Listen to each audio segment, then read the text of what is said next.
Krotchett. You're listening to Krotchett.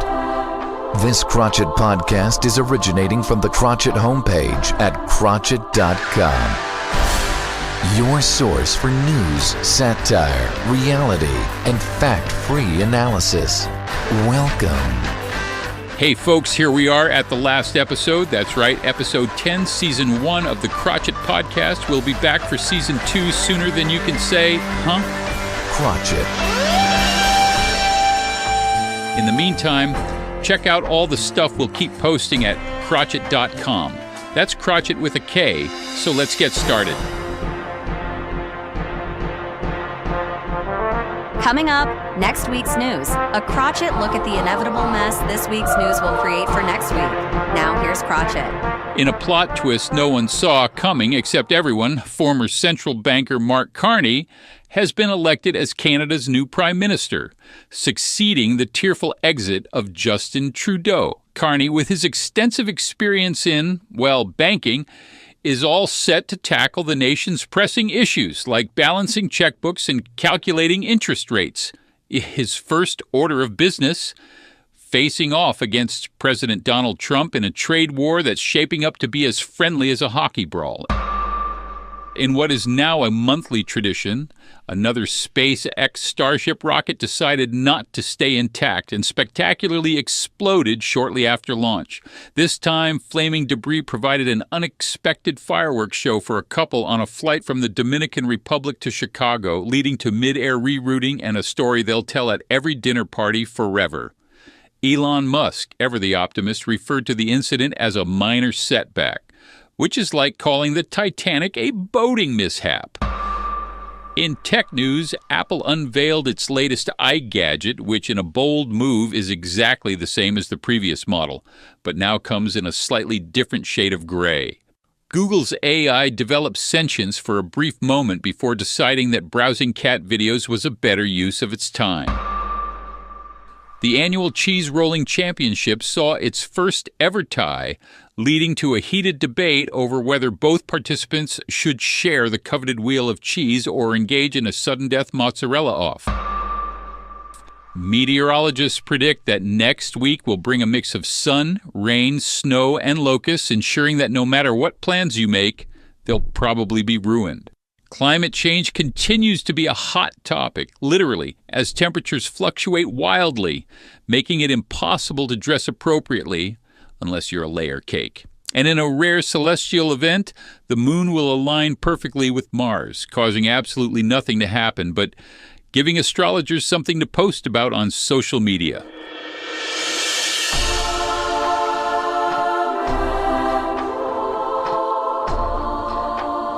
You're listening to Krotchett. Did you ever wonder what the smartest entities in the known universe think about Krotchett?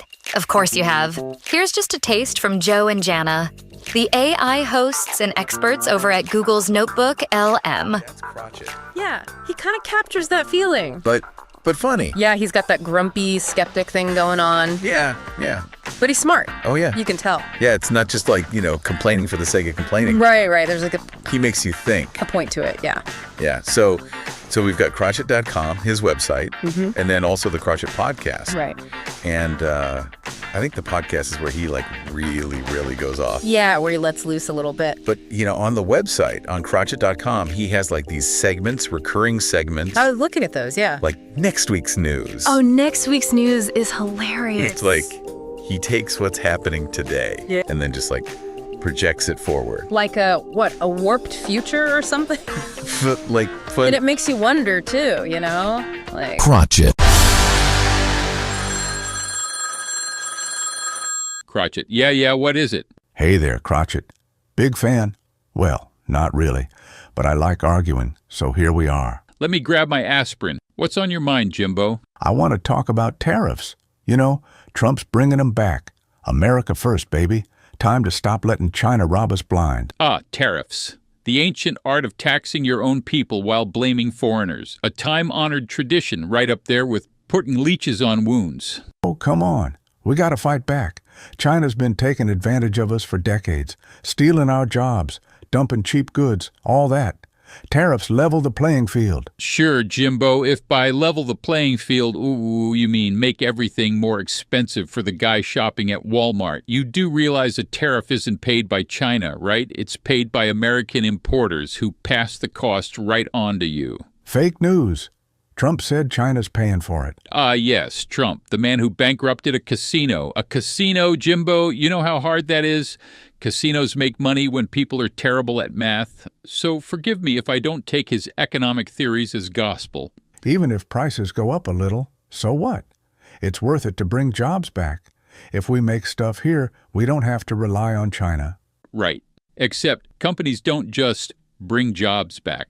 They automate. So instead of Chinese workers making your TV, a robot does it in Ohio. Meanwhile, you pay $1,200 for something that used to cost $600, and the factory owner laughs his way to the Cayman Islands. That's a small price to pay for American independence. Small price for you, maybe. But the guy living paycheck to paycheck, the one stretching his grocery bill, he's about to find out his ketchup is a luxury item because tariffs hit steel, aluminum, and transport costs. Well, I'd rather pay more than be under China's thumb. Bold talk from a man calling me on a Chinese-made phone, sitting in a truck with Chinese parts, wearing a MAGA hat with a Made in Vietnam tag. Damn hat. Look, Jimbo, I get it. China plays dirty. But tariffs are a tax disguised as patriotism. They don't fix outsourcing, they don't fix wage stagnation, and they sure don't fix your grocery bill. If you really want to bring jobs back, you fight for unions, fair wages, and worker protections, not just a fancy tax hike with a flag sticker on it. That almost made sense. Careful, Jimbo. You have one more rational thought, and they'll revoke your Fox News subscription. Gotta go. Tucker's on. Enjoy the imported outrage. You've been listening to the Krotchett Call of the Week, a special digital feature of the Krotchett podcast where Krotchett exposes himself to the less than clear-eyed world we now find ourselves living in. Krotchett. Time now for Brain Raisins, where Krotchett takes aim at his little world of shriveled logic. Because if his old brain can spot stupidity almost anywhere, it begs the question, what's everyone else's excuse? Youth, the golden years of terrible financial decisions. Back in my day, we called it being broke. Now they call it self-care. Let's start with priorities. You've got 23-year-olds financing a $1,200 iPhone they can't afford while using it to Google, why am I broke? Maybe because you just took out a small business loan to play Wordle in 4K, but sure. Keep calling that iPhone an investment. Maybe Apple will start cutting you dividend checks for all those be-real selfies. Then there's the sacred ritual of dining out. Why cook a $3 meal at home when you can DoorDash a $19 avocado toast and pay an extra $7 for priority delivery? Gotta love a generation that thinks wealth inequality is evil, but will happily tip a gig worker $10 to bike across town in the rain with their oat milk latte. But nothing says financial wisdom quite like subscription services. These kids don't have a savings account, but they've got Netflix, Hulu, Disney+, HBO Max, Amazon Prime, Apple TV, Spotify, YouTube Premium, and whatever the hell Crunchyroll is. At this point, they're paying more for monthly entertainment than their grandparents paid for a mortgage. And the best part, half of them are still using their ex's password. Speaking of financial wizardry, let's talk about credit repair services. Nothing screams smart money moves like paying $99 a month to a website that claims it can magically erase your bad decisions. Here's an idea. Instead of giving your last $100 to some guy named Brad at creditfixnow.biz, how about, not buying stuff you can't afford? And let's talk cars. When I was young, you drove whatever rusted pile of bolts you could afford. Now I see kids financing Teslas and BMWs on barista salaries, claiming it's an investment. In what? Impressing strangers at red lights? Newsflash. If your car payment is bigger than your rent, congratulations, you now live in your car. But hey, at least you can charge your phone in there while you stream a TikTok finance guru telling you how to be rich in 10 easy steps. Then, of course, there's the big one. buying a house, or rather, not buying a house. I love hearing young people complain that they can't afford a down payment right before they tap their phone to buy a $9 kombucha, a $22 Uber ride, and a $200 concert ticket for a band they discovered last week. They act like a mortgage is some mysterious, unattainable relic of the past. Meanwhile, their grandparents bought a house by age 25 with a single paycheck and the change they found in the couch cushions. Crazy how working and saving money used to get you things, but hey, who am I to judge?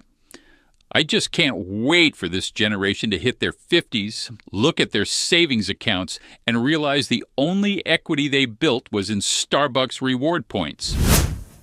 If you read, listen, or watch the news these days, you can see how anyone could see the world as a pretty depressing place. That's why we have the segment, One Good Thing. That's where Krotchett explores the earth with a digital magnifying glass, looking for that one good thing. Now here's Krotchett. Airports, those magical places where overpriced coffee meets the thrill of delayed flights and the occasional knife-wielding lunatic. At Almaty Airport in Kazakhstan, passengers were treated to more than just a tedious layover when a 67-year-old man decided to liven up the terminal by taking a 21-year-old security officer hostage and threatening to blow the place sky high. Because, nothing says logical travel frustration like hostage-taking. Enter 52-year-old Musa Abdraim, a former boxer who apparently didn't get the memo that the proper response to a hostage situation is to whip out your phone and film it for social media clout. Instead, Abdraim did something ridiculous. He intervened. Offering himself as a replacement hostage, he somehow convinced the would-be bomber to swap out the terrified young woman for an aging fighter with a history of punching things. A solid trade if you're in the market for bad life choices. Once the security officer was out of harm's way, Abdraim waited for the perfect moment and then did what ex-boxers do best. He handled business.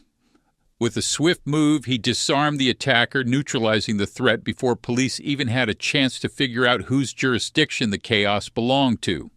For his efforts, Abdraim is set to receive a state medal from Kazakhstan's president, which is a much better outcome than, say, a viral GoFundMe for medical bills. Of course, the real lesson here is that sometimes when faced with immediate danger, you don't need a committee, a task force, or an expert consultant.